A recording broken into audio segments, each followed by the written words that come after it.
Il y a quelque chose que tu dois entendre. Maintenant, pas demain, pas quand tu seras prêt. Maintenant. 95% des personnes qui regardent cette vidéo ne veulent pas de pouvoir. Elles veulent des prétextes, et le plus troublant, c'est que tu fais probablement partie de ces 95% avant de t'offusquer, avant de fermer cette vidéo pour protéger ton ego. Laisse-moi te poser une question brutale. Au cours des 30 derniers jours, combien de fois as-tu dit « je n'y arrive pas, je n'ai pas le temps, c'est trop difficile, ce n'est pas le bon moment » ou « ma situation est différente ». Si la réponse est supérieure à 0, alors tu sais déjà de quoi je parle. Machiavel, il y a plus de 500 ans, a observé quelque chose que la science moderne vient de confirmer. La majorité des êtres humains sont programmés pour chercher des justifications, au lieu de solutions. Et ce n'est pas une opinion, c'est de la neurologie pure. Mais avant que tu ne penses que c'est une autre vidéo de motivation qui te dit de croire en toi, arrête-toi, c'est exactement l'opposé. Je vais détruire chaque prétexte que ton esprit a construit pour te maintenir dans ta zone de confort. Et quand j'aurai terminé, tu vas devoir prendre une décision, continuer à fabriquer des raisons de ne pas agir, ou enfin prendre conscience du fait que tes prétextes sont la chaîne invisible qui te maintient en esclavage. Commençons par la vérité la plus inconfortable de toutes. Tu ne veux pas de pouvoir. Tu veux la fantaisie du pouvoir. Tu veux t'imaginer être respecté, admiré, influent. Mais tu ne veux pas faire ce qui est requis pour y arriver. Et la preuve en est, chaque fois que tu inventes une raison de ne pas commencer. En 1513, Machiavel a écrit quelque chose qui a changé l'histoire de la pensée politique. Il a dit que les hommes, généralement, décident plus par ce qu'ils voient que par ce qu'ils touchent. Parce que tout le monde peut voir, mais peu peuvent ressentir la vérité. Ce qu'il disait, c'est que la plupart vivent à la surface, ils voient ce qu'ils veulent voir, ils croient ce qu'il est commode de croire, et quand la réalité ne correspond pas à leurs désirs, au lieu de changer la réalité, ils changent leur perception de celle-ci. Un peu comme ces gens qui n'acceptent pas les faits divers et préfèrent croire les théories du complot. C'est exactement ce que tu fais quand tu inventes des prétextes. Ce n'est pas que tu n'as pas vraiment le temps, c'est que tu ne veux pas affronter l'inconfort que serait de réorganiser ta vie. Ce n'est pas que c'est vraiment impossible, c'est que ton ego ne peut pas tolérer la possibilité d'échouer. Ce n'est pas que ta situation est unique, c'est que tu préfères te sentir spécial dans ta souffrance, plutôt qu'être ordinaire dans ton succès. Et voici la partie qui va faire mal. En 1967, deux psychologues nommés Martin Seligman et Stephen Meyer ont réalisé une expérience qui a changé notre compréhension de l'esprit humain. Ils ont découvert quelque chose appelé l'impuissance acquise. Ils ont placé des chiens dans des situations où ils recevaient de petites décharges électriques. Un groupe pouvait arrêter les décharges en appuyant sur un levier. L'autre groupe n'avait aucun contrôle. Les décharges venaient quoi qu'il fasse. Ensuite, ils ont placé tous les chiens dans une boîte où ils pouvaient facilement sauter vers un côté sûr. Les chiens qui avaient eu le contrôle ont sauté immédiatement, mais les chiens qui avaient subi des décharges incontrôlables sont restés là, à recevoir des décharges, sans bouger, alors que la sortie était juste devant eux. Ils avaient appris à être impuissants. Et voici la vérité brutale. La même chose se produit avec les humains. Quand tu vis suffisamment de situations où tu as l'impression de ne pas avoir le contrôle, ton cerveau se reprogramme littéralement pour croire qu'il n'y a rien que tu puisses faire. Ton esprit devient une machine à fabriquer des prétextes, parce qu'il a déjà décidé que l'effort est inutile, un peu comme se dire de toute façon ça ne marchera pas. La neuroscience moderne a cartographié exactement comment cela fonctionne. Le noyau dorsal du raphé dans ton cerveau commence à libérer de la sérotonine d'une manière qui favorise la passivité. Ton cortex préfrontal, la partie qui te permet de prendre des décisions et d'agir stratégiquement, se désactive partiellement. Ce n'est pas que tu ne veux pas changer. C'est que ton cerveau a littéralement été entraîné à ne pas essayer. Mais attends, parce que ça va empirer avant de s'améliorer. Ce que Seligman a découvert ensuite a tout changé. Dans des études ultérieures, il a constaté que cette passivité apprise n'est pas irréversible. Le cortex préfrontal médial peut surmonter la signalisation du noyau du rafet. En d'autres termes, tu peux reprogrammer ton cerveau pour agir au lieu de te paralyser. Mais il y a un problème. Cela nécessite un effort conscient et répété. Et voici le cercle vicieux. Ton cerveau, entraîné à la passivité, ne veut pas faire l'effort nécessaire pour sortir de la passivité. Machiavel comprenait cela intuitivement des siècles avant que la neuroscience n'existe. Dans Le Prince, il a écrit sur ce qu'il appelait la vertu, pas la vertu au sens moral. La vertu était la capacité d'agir de manière décisive face à l'adversité. C'était la capacité d'imposer ta volonté aux circonstances, au lieu de te laisser entraîner par elles.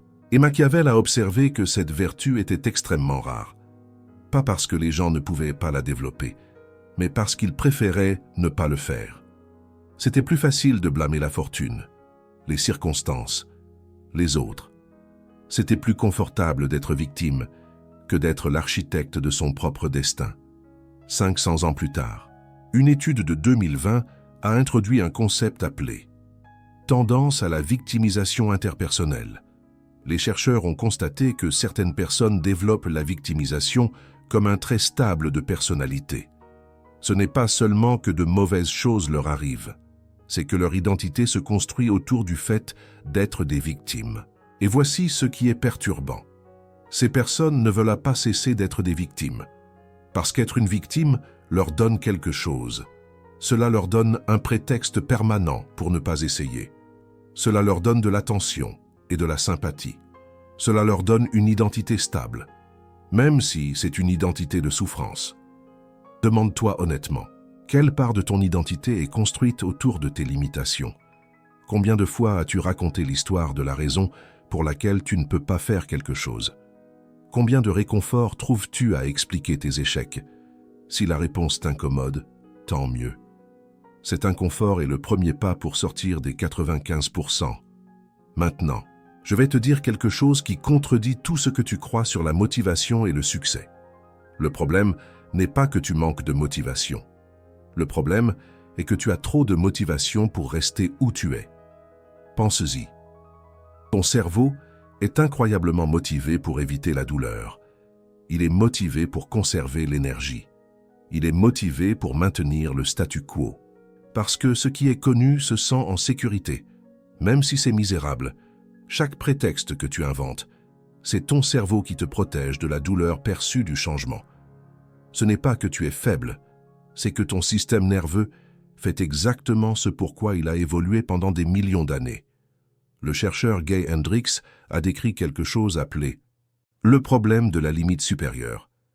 Il a observé que les gens ont un thermostat interne pour la quantité de succès, de bonheur ou de pouvoir qu'ils peuvent tolérer.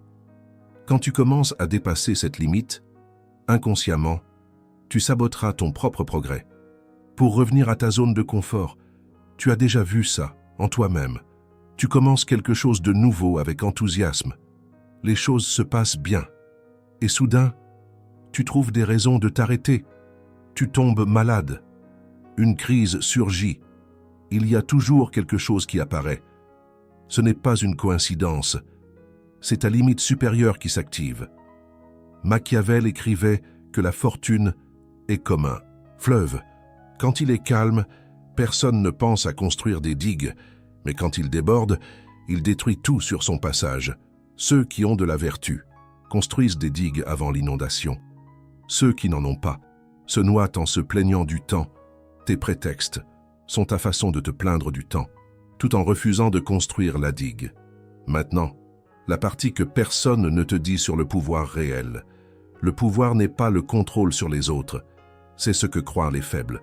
Le pouvoir réel est le contrôle sur toi-même, sur tes impulsions, sur tes prétextes, sur les histoires que ton esprit invente pour te maintenir petit.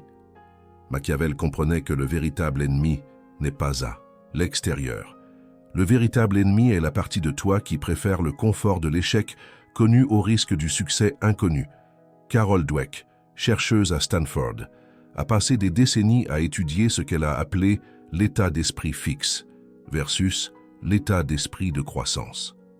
Les personnes avec un état d'esprit fixe croient que leurs capacités sont statiques. Tu es né avec un certain niveau d'intelligence, de talent, de capacité. Et c'est tout. Quand ces personnes font face à un défi qui pourrait révéler leurs limitations, elles préfèrent ne pas essayer. Parce que si tu n'essaies pas, tu ne peux pas échouer. Et si tu n'échoues pas, tu peux continuer à croire que tu aurais pu réussir si tu l'avais voulu. C'est une protection parfaite pour l'ego et un piège parfait pour l'âme.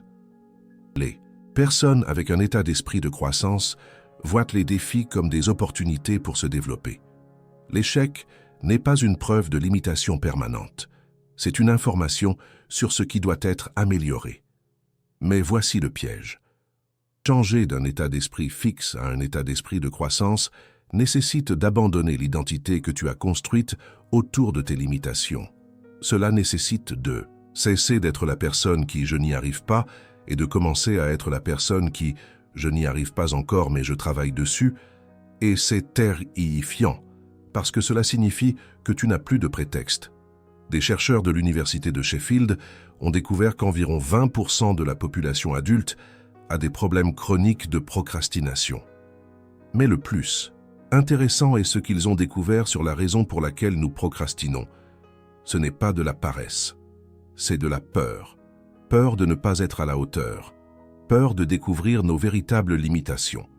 Peur que si nous donnons vraiment tout et que nous échouons, nous n'aurons nulle part où nous cacher. La procrastination est de l'auto-sabotage préventif. Si tu ne termines pas le projet, tu n'auras jamais à faire face au jugement. Si tu ne démarres pas l'entreprise, tu n'auras jamais à admettre qu'elle a échoué. Si tu ne t'approches pas de cette personne, tu n'auras jamais à expérimenter le rejet. C'est parfait, et c'est une prison. Machiavel avait une phrase brutale pour ça. Il disait qu'il vaut mieux agir et se repentir que de ne pas agir et se repentir. Parce que l'inaction te condamne à te demander éternellement ce qui se serait passé, tandis que l'action, même quand elle échoue, te donne des informations réelles sur toi-même et le monde. Mais la plupart choisissent de ne pas agir, parce que l'information qu'ils pourraient recevoir pourrait détruire l'illusion confortable qu'ils ont construite sur eux-mêmes. Maintenant, je dois te raconter quelque chose. Sur la façon dont le prétexte le plus sophistiqué de tous fonctionne. Il est tellement sophistiqué que tu ne le reconnais probablement pas comme un prétexte. Ça s'appelle la préparation infinie. Tu as déjà vu ça. La personne qui passe des années à étudier comment démarrer une entreprise, mais ne la démarre jamais. Qui lit tous les livres sur le fitness, mais ne va jamais à la salle de sport. Qui étudie toutes les options d'investissement, mais n'investit jamais. Ils se sentent productifs, ils apprennent, ils se préparent. Et pourtant, des années passent et rien ne change. Machiavel aurait reconnu ça immédiatement. Il écrivait que les hommes marchent presque toujours sur des sentiers marqués par d'autres. Mais ceux qui atteignent vraiment la grandeur comprennent qu'il y a un moment où tu dois cesser d'étudier la carte et commencer à marcher. La préparation infinie est la peur déguisée en prudence. C'est le prétexte de l'intellectuel. Elle te permet de te sentir actif sans risquer quoi que ce soit. Et la vérité brutale est que tu ne seras jamais complètement préparé. Tu n'en sauras jamais assez. Ce ne sera jamais le moment parfait. Si tu attends des conditions idéales, tu attendras pour toujours. Ceux qui ont de la vertu comprennent que la compétence se développe en agissant, pas en se préparant à agir. Que les erreurs sur le champ de bataille enseignent plus que 1000 livres sur la stratégie, il y a un autre prétexte qui mérite une attention spéciale. Parce que c'est le favori des personnes intelligentes. Ça s'appelle l'analyse paralysante. C'est quand tu penses tellement à toutes les possibilités, tous les scénarios, tous les problèmes potentiels, que tu finis paralysé. Chaque option a des inconvénients, chaque chemin a des risques. Et comme tu ne peux pas trouver l'option parfaite, tu n'en choisis aucune. Machiavel mettait en garde contre ça. Il écrivait que celui qui veut se prémunir contre tout danger n'entreprendra jamais rien. Il savait que la recherche de la certitude absolue est un autre piège de l'ego, une autre façon d'éviter le risque, sans admettre que tu évites le risque.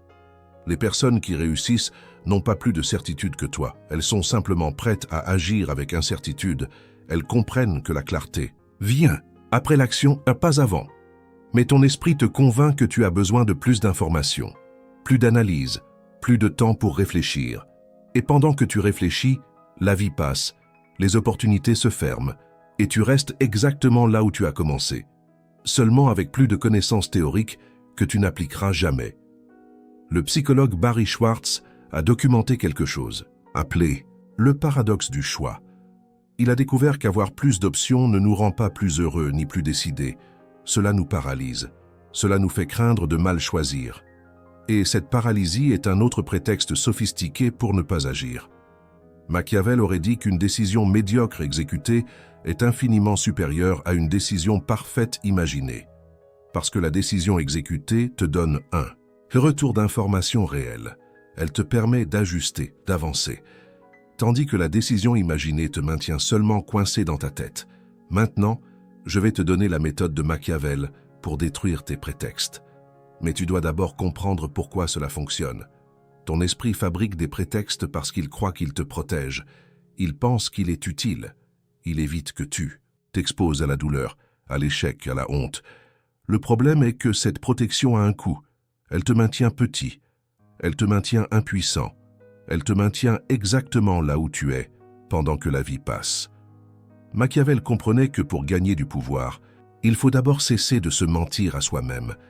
Et le mensonge le plus colossal que tu te racontes, c'est que tes prétextes sont des raisons valables. Ce n'en sont pas. Ce ne sont que des histoires que ton cerveau, programmé pour la passivité, te raconte, pour te maintenir confortablement installé dans ta médiocrité. La première étape, c'est ce que Machiavel appellerait voir les choses telles qu'elles sont, pas comme tu voudrais qu'elles soient. À chaque fois que ton esprit génère un prétexte, arrête-le, examine-le. Demande-toi, est-ce un obstacle réel? Ou est-ce une histoire que je me raconte pour éviter l'effort? 90% du temps, c'est une histoire. Je n'ai pas le temps signifie en réalité que ce n'est pas une priorité pour moi. Et si ce n'est pas une priorité, alors avoue que tu as choisi de ne pas le faire, pas que tu n'y arrives pas. C'est très difficile signifie en réalité que je ne suis pas disposé à expérimenter l'inconfort de la croissance. Et si tu n'y es pas disposé, alors avoue que tu as choisi le confort, pas que ce soit impossible. Ma situation est différente signifie en réalité que je veux me sentir spécial dans ma souffrance. Et si tu veux te sentir spécial, alors avoue que tu préfères l'identité de victime à l'identité de personne qui agit. La deuxième étape, c'est ce que les neurosciences modernes confirment. Tu dois agir avant de te sentir prêt. Ton cortex préfrontal médian, la partie du cerveau qui peut surmonter l'impuissance acquise, s'active avec l'action, pas avec la pensée. C'est comme la Madeleine de Proust. L'action déclenche la mémoire et le sentiment. Tu ne vas pas te motiver à agir, tu vas agir, et la motivation suivra. Machiavel n'a jamais attendu de se sentir prêt pour agir. Il comprenait que le moment parfait n'existe pas, qu'attendre des conditions idéales est une autre forme de prétexte déguisé en prudence. C'est comme attendre que la Seine cesse de déborder pour traverser Paris. La troisième étape, c'est éliminer la possibilité de te retirer. Les généraux romains, comme César, brûlaient leurs navires en arrivant sur le territoire ennemi. Pas parce qu'ils étaient suicidaires, mais parce qu'ils comprenaient que tant qu'il y aurait une voie d'échappatoire, l'esprit la chercherait dans les moments de difficulté. Quand tu élimines la possibilité des prétextes, ton cerveau se voit forcé de trouver des solutions. C'est l'adaptation par nécessité, et ça fonctionne, parce que c'est ainsi que nous avons évolué. La quatrième étape, c'est la plus difficile. Tu dois accepter que la douleur de la croissance est préférable à la douleur de rester identique. Parce qu'il y a de la douleur dans les deux chemins. La différence, c'est que la douleur de la croissance a un but. Elle te mène quelque part.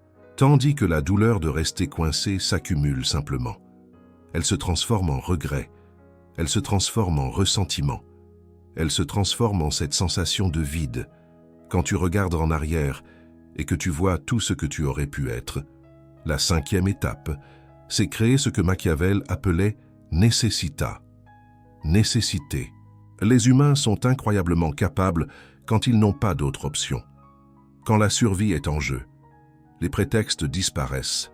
Le problème, c'est que la vie moderne nous met rarement dans des situations de véritable nécessité.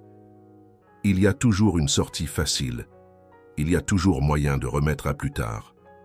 Il y a toujours moyen d'éviter ce qui est inconfortable. Et ceux qui ont vertu créent artificiellement cette nécessité. Ils s'engagent publiquement. Ils mettent de l'argent en jeu. Ils établissent des conséquences réelles pour l'inaction. Pas parce qu'ils sont masochistes, parce qu'ils comprennent que l'esprit humain a besoin de pression pour fonctionner à son potentiel maximal. Machiavel observait que les hommes offensent plus ceux qu'ils aiment que ceux qu'ils craignent. Ce qu'il disait, c'est que nous ne craignons pas les conséquences de nos prétextes. Nous ne voyons pas le mal que nous nous faisons, parce que c'est graduel, invisible, confortable. Mais ce mal s'accumule. Et un jour, tu te réveilles et tu réalises que tu as passé ta vie à éviter la petite douleur de l'effort, seulement pour expérimenter l'énorme douleur du potentiel gaspillé. Il y a une histoire qui illustre parfaitement tout ce que j'ai dit. Un homme est allé voir Machiavel pour lui demander conseil. Il lui a expliqué tous les obstacles qu'il affrontait. L'économie était mauvaise. Ses ennemis étaient puissants. Les circonstances ne lui étaient pas favorables. Il avait des raisons parfaitement logiques de ne pas agir. Machiavel l'a écouté patiemment. Quand l'homme a terminé, Machiavel lui a demandé une seule chose. « Tout ce que tu me racontes te tient chaud la nuit, te tient compagnie quand tu es seul avec tes pensées, te donne du réconfort quand tu vois les autres réussir ce que toi, tu désires ?» L'homme n'a pas su quoi répondre. Machiavel a continué. « Tes raisons de ne pas agir sont parfaites. Personne ne pourrait les contester. Mais, parfaites ou non, elles te laissent exactement là où tu es. Et là où tu es, clairement, ça ne te satisfait pas. Parce que si ça te satisfaisait, tu ne serais pas ici à demander conseil. La question n'est pas de savoir si tes raisons sont valables. La question est de savoir si tu préfères avoir des raisons valables ou des résultats réels. Parce que tu peux rarement avoir les deux. Et maintenant, nous arrivons au point où tu dois décider. Tu peux fermer cette vidéo et revenir à ta routine de prétexte. Tu peux te dire que ça ne s'applique pas à toi, que ta situation est vraiment différente, que tu vas commencer demain, la semaine prochaine, quand les conditions seront réunies. Et si tu fais ça, tu feras partie des 95%. Il n'y a aucun jugement là-dedans. La plupart choisissent ce chemin. C'est le chemin facile. C'est le chemin que ton cerveau, programmé pour la passivité, préfère. Ou tu peux prendre la décision, maintenant, que les prétextes sont terminés. Pas demain, pas quand tu seras prêt. Maintenant, tu peux admettre que chaque raison que tu as inventée pour ne pas agir n'était que de la peur déguisée en logique. Tu peux reconnaître que ton identité de victime des circonstances est un choix, pas une sentence, et tu peux commencer à faire quelque chose de différent. Ça n'a pas besoin d'être dramatique. Tu n'as pas besoin de changer ta vie complètement aujourd'hui. Tu as juste besoin de faire une action. Une petite action dans la direction que tu as évitée.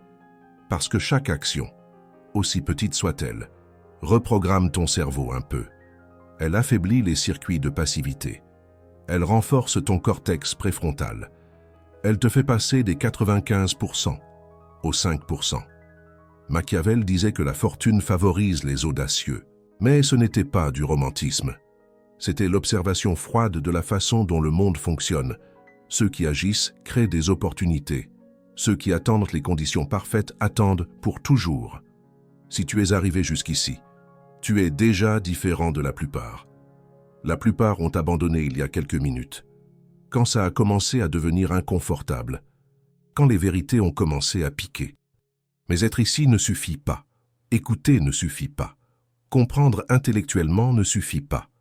Ce qui compte, c'est ce que tu fais quand cette vidéo se termine. Tu reviens au confort de tes prétextes habituels, où tu fais le premier pas vers quelque chose de différent. Ce pas n'a pas besoin d'être parfait. Il n'a pas besoin d'être grand. Il a juste besoin d'être réel. Parce que le pouvoir réel n'est pas dans les mots que tu écoutes. Il est dans les actions que tu entreprends. Et chaque action, aussi imparfaite soit-elle, est infiniment plus précieuse que le prétexte le plus élaboré. Machiavel est mort il y a presque 500 ans. Mais il a compris quelque chose que la science moderne ne fait que confirmer. La différence entre ceux qui détiennent le pouvoir Et ceux qui ne l'ont pas ne résident pas dans les circonstances extérieures. Elles résident dans la capacité d'agir, malgré ces circonstances. N'oubliez jamais cela. 95% d'entre vous chercheront un autre prétexte après cette vidéo. Ils trouveront des raisons d'attendre, de remettre à plus tard, de rester confortablement installés dans leur impuissance acquise. Ils diront que la vidéo était intéressante, mais qu'elle ne s'applique pas à leur situation spécifique. La victimisation, un sport national. 5% d'entre vous agiront. Ils prendront une décision avant la fin de la journée. Ils feront quelque chose, n'importe quoi, dans la direction qu'ils ont évitée jusqu'à présent. Pensez à la fameuse citation de Machiavel. Il n'est jamais arrivé qu'un prince nouveau désarmât ses sujets. Au contraire, quand il les a trouvés désarmés, il les a toujours armés. S'armer, c'est agir. La question est, dans quel groupe décidez-vous d'être? C'est à vous de choisir. Et souvenez-vous, décider de ne pas agir est aussi une décision. Cela a aussi des conséquences. La différence, c'est que les conséquences de l'inaction s'accumulent silencieusement jusqu'à ce qu'un jour, il soit trop tard, jusqu'à ce que vous regardiez en arrière et que vous ne voyiez qu'une collection de prétextes parfaits qui ne vous ont mené nulle part. Ne laissez pas ce jour être aujourd'hui. Réfléchissez-y. Si cette vidéo vous a confronté à des vérités que vous préféreriez ne pas entendre, le bouton « Merci » est juste en dessous. Ce n'est pas seulement un soutien financier, c'est votre façon de dire « Je veux plus de vérité brutale, sans filtre ». C'est financer du contenu qui détruit les prétextes au lieu de les alimenter. Quand vous cliquez sur ce cœur doré, vous dites que vous préférez la vérité inconfortable au mensonge réconfortant. C'est votre décision. Si vous voulez faire partie de cela, votre vertu, comme dirait Machiavel, maintenant, commentez ci-dessous. Ne me dites pas que vous avez aimé la vidéo, c'est facile, et cela ne signifie rien. Je veux que vous écriviez le prétexte que vous avez utilisé le plus fréquemment pour ne pas agir. Le prétexte favorite de votre esprit. Écrivez-le publiquement, parce que quand vous le voyez écrit, quand les autres le voient, il perd son pouvoir sur vous. Il s'expose comme ce qu'il est réellement, une histoire, pas la réalité, une simple illusion. 95% d'entre vous liront ceci et ne commenteront pas. Ils trouveront un prétexte pour ne pas se le faire.